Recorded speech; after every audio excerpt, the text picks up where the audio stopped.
جی میرا سوال یہ ہے گناہ کی پہچان کیا ہے اور گناہ سے بچنے کا طریقہ کیا ہے؟ آسان طریقے سے سمجھائیں۔ بہت اچھا سوال کیا ہے کہ گناہ کی پہچان کیا ہے اور گناہ سے کیسے بچیں، پاپ کرنے سے کیسے بچیں۔ تو یاد رکھیں اللہ تعالیٰ نے ہماری رچنا بنائی ہے جس کے دوارا موٹے طور پر ہم سمجھ سکتے ہیں کہ یہ گناہ ہے، یہ اچھا کام ہے، یہ برا کام ہے، یہ پاپ ہے اور یہ پن ہے۔ محمد صلی اللہ علیہ وسلم نے فرمایا گناہ یہ ہے کہ جسے کرنے سے تمہارے دل میں کھلبلی پیدا ہو، یعنی کہ جس کرم کو کرنے سے جو برا کرم ہے جب تم اسے کر دو گے تو یا کرنے سے پہلے تمہارے دل میں بے چینی پیدا ہوگی۔ اللہ تعالیٰ جب انسان گناہ کرتا ہے یا اس کا ارادہ کرتا ہے تو دل دماغ میں بے چینی پیدا کر دیتا ہے اور یہ اشارہ کرتا ہے کہ اس راستے پر نہ چل، اس کا انجام دنیا میں بھی برا ہے اور موت کے بعد بھی برا ہے۔ اور جب انسان اچھا کام کرتا ہے تو اس کے اندر قدرت سکون پیدا کر دیتی ہے اور یہ اشارہ کرتی ہے کہ اس راستے پہ چل، اس کا انجام دنیا میں بھی اچھا ہے اور موت کے بعد بھی اچھا ہے۔ تو یاد رکھیں اچھائی دنیا میں جس روپ میں بھی ہے سب اللہ کی ہے، برائی جس روپ میں بھی ہے سب شیطان کی ہے۔ اچھائی میں، اپنی اچھائی میں اللہ تعالیٰ نے ہمارے اندر سکون رکھا ہے، شانتی رکھی ہے۔ تو اچھائی ایک جانی پہچانی چیز ہے جس کو کرنے سے انسان کو سکون ملتا ہے۔ تو انسان کے اندر جو اچھائی ہے یہ ایک جانی پہچانی چیز ہے، کیا کہ اللہ نے اپنی اچھائی میں سکون رکھا ہے، کشش رکھی ہے کھینچنے کی بندے کے اندر۔ اور قرآن کیا ہے؟ پورا اچھائی اچھائی ہے، بھلائی بھلائی ہے۔ جو اللہ کی دی ہوئی عقل سے قرآن کو سمجھے گا وہ قرآن سے چپک جائے گا، کیونکہ اچھائی انسان کو چپکاتی ہے جو اچھائی پر چلنا چاہتا ہے۔ تو یاد رکھیں گناہ یہ ہے جسے کرنے سے تمہارے دل میں کھلبلی پیدا ہو، بے چینی پیدا ہو جائے کہ یہ میں نے کیا کر دیا، یہ تو مجھے نہیں کرنا چاہیے تھا۔ تمہارے دل کا جو عام سکون ہے، جو عام طور پر سکون میں انسان رہتا ہے، دل کا جو عام سکون ہے وہ بدل جائے اور تم اس کرم کو ناپسند کرو کہ یہ میں نے کیا کر دیا، ناپسند کرو کہ لوگوں کو پتہ نہ چلے۔ تم اپنے من میں یہ سوچو کہ یار میں نے یہ جو کام کیا ہے یہ لوگوں کو پتہ نہ چلے کہ اس نے یہ کام کیا ہے، یہ گناہ کی پہچان ہے۔ سمجھ میں آ رہی ہے بات؟ یہ جو ہے گناہ کی پہچان ہے۔ اللہ تعالیٰ نے انسان کے اندر اچھائی کو کرنے کی طاقت بھی رکھی ہے اور برائی کو کرنے کی طاقت بھی رکھی ہے، اور جیون کا سمے دے دیا ہے اور اس کا امتحان لیا ہے۔ بے شک مانتے ہیں کہ دنیا غفلت کی جگہ ہے، غفلت کا جہان ہے، لاپرواہی کا جہان ہے، مگر اللہ نے جیون کا سمے دیا ہے۔ دنیا میں دونوں سسٹم جاری ہیں، زندگی اور موت۔ اللہ نے عقل دی ہے، آنکھیں دی ہیں، کان دیے ہیں۔ اب انسان کو چاہیے کہ کائنات میں غور کرے اور سوچے کہ بھئی اتنے لوگ کیوں مر گئے، لہٰذا میری زندگی کی بھی کوئی گارنٹی نہیں ہے، تو لہٰذا مجھے بھی مرنا ہے۔ جب مرنا ہے، یہاں سب کچھ چھوڑنا ہے، تو پھر دنیا میں کیوں دل لگائیں اور کیوں اس دنیا میں بھٹک جائیں سچائی سے؟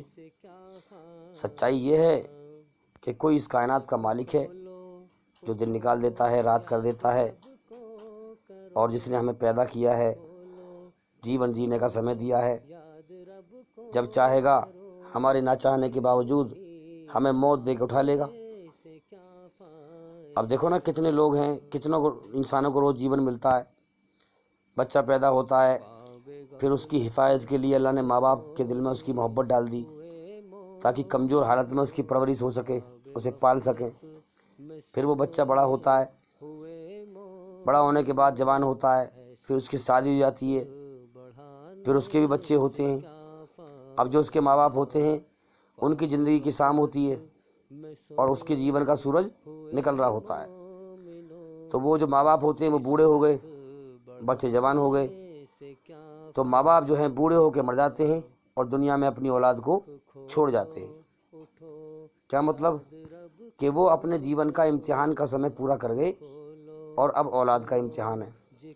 اسی طرح سے یہ پیڑھی در پیڑھی چلی آ رہی ہے کائنات میں اللہ تعالیٰ نے یہ سسٹم بنا رکھا ہے امتحان کا. دنیا کے رشتے ناطے کھیل تماشا ہیں، یہ صرف امتحان لینے کے لیے کچھ سمے کا کھیل تماشا ہے رشتے ناطے، یاد رکھیں. تو ہمیں غور کرنا چاہیے کہ بھئی کائنات میں اب ہم دیکھ رہے ہیں کتنے لوگ مر رہے ہیں روز، کتنے ہمارے سامنے مر گئے جو اپنی اولاد کے لیے دولت اکٹھی کر کے، مال دولت اکٹھا کر کے چلے گئے دنیا سے ہمیشہ کے لیے. اب اللہ تعالیٰ اتنا مہربان ہے کہ بے شک یہ دنیا غفلت کا جہان ہے، لاپرواہی کا جہان ہے. انسان یہاں دیکھ کر بھی اندھا ہوتا ہے، ہوش میں نہیں آتا، گمراہ ہو جاتا ہے، بھٹک جاتا ہے. لیکن اللہ نے جیون کا سمے دیا ہے، کسی سمے میں تو کم سے کم غور کر، سچائی کی طرف دھیان لگا کہ یہاں اتنے لوگ مر گئے، مجھے بھی مرنا ہے. سچے من سے اللہ کی کھوج تو کر، اس سے معافی تو مانگ. جب انسان سچے من سے اللہ کی کھوج کرتا ہے اور اللہ سے معافی مانگتا ہے تو اللہ تعالیٰ سارے گناہوں کو معاف کر دیتا ہے. وہ ایسا معاف کرنے والا اور مہربان ہے. اور سچائی کو اللہ تعالیٰ اپنے پیغام کو ہر انسان تک پہنچاتا ہے کسی نہ کسی ذریعے سے. اس امت کو چنا ہے تاکہ یہ دنیا کے ہر انسانوں تک اللہ کا پیغام پہنچائے. تو اللہ تعالیٰ اپنے بندوں سے کام لیتا ہے، اپنے نیک بندوں کے ذریعے سے اپنے پیغام کو دوسرے بندوں تک پہنچاتا ہے. اس کا پھر امتحان لیتا ہے کہ یہ میرے حکم پہ آتا ہے کہ نہیں. اب جو اکڑ جائے، اپنے گھمنڈ میں آ جائے، سچائی کا انکار کرے، سچائی کو جھٹلائے، بہترین بات سچی بات کو جھٹلا دے، بدبختی پہ آ جائے، تو وہی جہنم میں جانے والا ہے اور جہنم میں جلے گا. اور جو انسان ڈر جائے اور غور کرے کہ ہاں یہ بات سچ ہے کہ مجھے مرنا ہے، میرا ایک مالک ہے جس نے مجھے جیون دیا ہے، لہٰذا مجھے اس کے دربار میں کھڑا ہونا ہے، میں اس کے حکم پہ آ جاؤں، اس سے ڈروں، برائی سے بچوں، اچھائی پر چلوں، اللہ کے حکموں پہ آ جاؤں. تو اللہ تعالیٰ ایسے انسان کو اپنی راہ دکھا دیتا ہے اور اسے پھر ایمان نصیب فرما دیتا ہے. اب دیکھو نا ایمان کیا ہے. عام طور پہ عام لوگ کہتے ہیں کہ بھئی اگر انسان کو موت کا ہوش آ جائے تو دنیا میں جینا ہی بھول جائے گا. لوگ کہتے ہیں نا کہ اگر انسان کو موت کا ہوش آ جائے، یا انسان بے ہوش ہے، سب کو پتہ ہے مجھے ضرور مرنا ہے، لیکن پھر بھی دنیا میں ایسے جی رہے ہیں جیسے ہمیشہ رہنا ہے. یا نشے میں ہے انسان اور کبھی بھی انسان مر سکتا ہے. اور دیکھو نشہ کیسا ہے کہ ایک انسان ظلم کر رہا ہے، جاسوسی کر رہا ہے، فساد پھیلا رہا ہے، ادھرم پہ چل رہا ہے، سچائی کے خلاف لڑ رہا ہے، اور وہ کبھی بھی مر سکتا ہے. اللہ تعالیٰ اس کو کبھی بھی موت دے کے اٹھا سکتا ہے، لیکن پھر بھی وہ باز نہیں آتا، پھر بھی وہ غور نہیں کرتا، پھر بھی وہ ہوش میں نہیں آتا کہ میں اس دنیا سے کبھی بھی جا سکتا ہوں. وہ پھر بھی دنیا کو ہمیشہ کا گھر سمجھ کے جیتا ہے اور دھرتی پر فساد پھیلاتا ہے، باز نہیں آتا. اور جبکہ کبھی بھی مر سکتا ہے وہ. اللہ تعالیٰ کبھی بھی اسے موت دے کے اٹھا سکتا ہے. کیوں ایسا کیوں ہے؟ کیونکہ اللہ امتحان لے رہا ہے. تو وہ اللہ کا ناشکرا ثابت ہو رہا ہے، اسے خوف نہیں ہے اللہ کا کہ اللہ تعالیٰ مجھے کبھی اٹھا سکتا ہے. تو یہاں کیا ہو رہا ہے؟ اللہ تعالیٰ قدر کرنے والے اور نا قدرے والوں کرنے والوں کو چھانٹ رہا ہے، کھرے اور کھوٹے کو چھانٹ رہا ہے، اچھے برے انسانوں کو چھانٹ رہا ہے. اللہ کی کتنی نعمتیں ہیں دنیا میں، کھانے کی، پینے کی، ہر چیز کی. دیکھیں ہم دنیا میں یہ سب اللہ کی نعمتیں ہیں، اللہ نے انسانوں کے لیے پیدا کیے. جب گارے مٹی کی دنیا میں اللہ نے ایسی نعمتیں پیدا کی ہیں تو جنت میں کیسی نعمتیں ہوں گی. تو ہم کیا کریں؟ ہم ہوش میں آئیں، غور کریں. اب دیکھو نا ہم دیکھ رہے ہیں جو دھرتی پہ ظلم کرنے والے ہیں، فسادی، سنسار کے سچے مالک کا انکار کرنے والے ہیں، اللہ کا انکار کرنے والے ہیں، سچائی کا انکار کرنے والے ہیں، سچائی کو جھٹلانے والے ہیں، شیطان کے دھوکے میں چلنے والے ہیں، کافر، سچائی کا انکار کرنے والے. اب وہ ظلم پہ ظلم، ظلم پہ ظلم، ظلم پہ ظلم کرے جا رہے ہیں. ارے بھائی ذرا رک تو صحیح، زندگی میں بریک تو لگا، ذرا غور تو کر میں کر کیا رہا ہوں. انسان رکنے کو تیار نہیں، اور اسے یہ پتہ نہیں ہے میں جہنم کی طرف بھاگ رہا ہوں، نرک کی طرف بھاگ رہا ہوں، میرا جیون کا سمے پورا ہو رہا ہے، اگر میں ایسے ہی مر گیا تو نرک کی آگ میں تباہ ہو جاؤں گا. تو کیا ہو رہا ہے؟ یہ اللہ تعالیٰ چھانٹ رہا ہے. حالانکہ اس کو سمجھ دیے، اچھائی برائی کی سمجھ ہے، سب کچھ ہے، لیکن برائی کی طرف بھاگے جا رہا ہے، بھاگے جا رہا ہے، بھاگے جا رہا ہے، ظلم پہ ظلم، ظلم پہ ظلم، سوچنے کو تیار نہیں، سمجھنے کو تیار نہیں. تو بھئی کیا کر سکتے ہیں؟ انسان مرنے کے بعد کوئی کسی کا ذمہ دار نہیں ہوگا، جس نے جیسے کرم کیے اسے ویسے ہی بدلہ ملے گا، یاد رکھیں. تو ہمیں غور کرنا چاہیے، سوچنا چاہیے کہ ہم کر کیا رہے ہیں.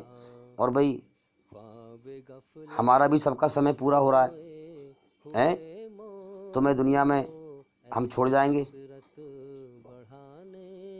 اب تمہارا امتحان شروع ہو گیا، اس لیے اپنے جیون کو کامیاب بنائیں، جیون کے سمے کو برباد نہ کریں۔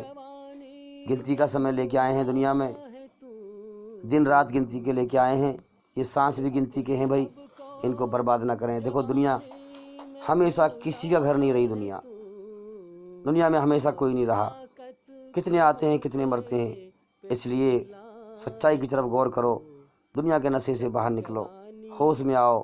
دیکھو دنیا سے مرنا ہے، یہاں سے جانا ہے، اللہ کو پہچانو، اس سے ڈرو، سچائی کی نیتی اپناؤ، اللہ کو راضی کرو۔ اللہ کو ہم نے راضی کر لیا تو ہم ہمیشہ کا کامیابی کا جیون ملے گا۔ تو بھئی گناہ سے بچنے کا طریقہ یہی ہے کہ ہم اللہ سے ڈریں۔ اچھا ایک بات اور میں عرض کر دوں کہ دیکھیے یہ تو موٹے طور پر ہم سمجھ سکتے ہیں اللہ کی بنائی ہوئی رچنا کے دوارا کہ گناہ کیا ہے، پاپ کیا ہے، پن کیا ہے، اچھائی کیا ہے، برائی کیا ہے، لیکن دنیا میں شیطان کا دھوکہ ایسا پھیلا ہوا ہے کہ انسان بہت زبردست گناہ کر رہا ہوتا ہے اور اسے احساس بھی نہیں ہوتا کہ میں نے گناہ کر رہا ہوں، میں ایسا بھی ہوتا ہے۔ تو اس کے لیے کیا کریں ہم؟ اس کے لیے اللہ کے قرآن کا علم حاصل کریں، اسلام دھرم کا گیان حاصل کریں، تاکہ ہمیں پورے طور سے یہ معلوم پڑے کہ گناہ کیا ہے، پاپ کیا ہے اور پن کیا ہے، تاکہ ہم اس سے بچ سکیں، اللہ کے حکم پورے کر سکیں۔ جیسے مثال کے طور پر ایسے گناہ ہیں جو انسان کو احساس بھی نہیں ہوتا کہ میں گناہ کر رہا ہوں۔ جیسے مثال کے طور پہ ہم دیکھیں، انسان اپنے ہاتھوں سے مورتی بنا کے اس کے سامنے جھک کر بڑا خوش ہوتا ہے کہ میں نے بڑا اچھا کام کیا ہے، جبکہ کر رہا ہوتا ہے گناہ، جبکہ ایشور نراکار ہے، اس کے آگے سر جھکانا چاہیے، نماز پڑھنی چاہیے، مگر انسان مورتی کے آگے جھک کر بڑا خوش ہوتا ہے تو یہ گناہ کر رہا ہوتا ہے۔ ایسے انسان قبر کے آگے جھک کے بڑا خوش ہو رہا ہوتا ہے، لیکن بہت زبردست گناہ کر رہا ہوتا ہے۔ اس لیے ہم علم حاصل کریں، اسلام دھرم کا گیان حاصل کریں، تاکہ ہم اپنے سچے مالک کے سچے حکم کو سمجھ کر برائی سے بچ سکیں اور اچھائی پر چل سکیں۔ کریں گے انشاءاللہ سب؟ تو اس دنیا کے نشے سے، غفلت سے، اس سے پہلے کہ اللہ تعالیٰ موت دے کے لوٹائے، ہم پہلے لوٹ جائیں بھائی، اللہ کی سچائی کے ہوش میں آ جائیں، ہماری روح ہوش میں آ جائے، ہماری آتما ہوش میں آ جائے کہ ہمارا ایک مالک ہے، اسے راضی کرنے کو دنیا میں آئے ہیں، اس کی عبادت کرنا ہمارے جیون کا مقصد ہے۔ اللہ کو رو رو کے منائیں، سجدے میں گر کے اللہ سے معافی مانگیں، تاکہ اللہ تعالیٰ ہمیں بخش دے اور ہمیں سچائی کے ہوش میں لائے، دنیا کا دھوکہ ہٹائے۔ تو گناہ سے بچنے کا طریقہ یہی ہے کہ جتنا آپ اللہ کی کھوج کریں گے، اللہ کا علم حاصل کریں گے دل سے، لگن سے، صحیح دھیان کے ساتھ، اتنا ہی آپ کا جو دھیان ہے نا، یہ دھیان کے اندر غفلت چھائی ہوئی ہے، ہماری کھوپڑی کے اندر غفلت چھائی ہوئی ہے، دنیا کا دھوکہ، دنیا کا نشہ چھایا ہوا ہے۔ جتنا آپ اللہ کا علم حاصل کریں گے، ہماری کھوپڑی اندھکار میں ڈوبی ہوئی ہے، ہمیں کوئی ہوش نہیں جیون کا، نہ دنیا کا، سچائی کا کوئی ہوش نہیں ہے۔ جب ہم علم حاصل کریں گے، گیان حاصل کریں گے، تو گیان ایک روشنی ہے، جہاں روشنی پہنچتی ہے وہاں اندھیرے کو بھگا دیتی ہے۔ جب ہم علم حاصل کریں گے، گیان حاصل کریں گے اسلام دھرم کا، تو کیا ہوگا کہ ہم ہوش میں آ جائیں گے، اندھکار سے باہر نکل جائیں گے، جیون کا مقصد سمجھ جائیں گے، دنیا سے مر کے جانے سے پہلے جانے کے ہوش میں آ جائیں گے، اور موت کے بعد کی زندگی کی تیاری کر جائیں گے، اللہ کو راضی کر جائیں گے، ہاں، جہنم سے بچنے کی محنت کر لیں گے، جنت میں جانے کی محنت کر لیں گے۔ تو اس لیے میں بار بار کہا کرتا ہوں کہ بھئی ہمارے چینل کے اندر جا کر کے ایک ایک کر کے سبھی ویڈیو دیکھیں اور سنیں، اور جتنا ہو سکے چینل کو پھیلائیں، سچائی پہ خود بھی چلیں، سچائی کو پھیلائیں، تاکہ آپ مرنے سے پہلے جلدی ہوش میں آ جائیں۔ امید کرتا ہوں کہ سوال کا جواب پورا ہو گیا، اور بھئی انشاءاللہ زندگی رہی تو پھر ملاقات ہوگی۔ السلام علیکم ورحمۃ اللہ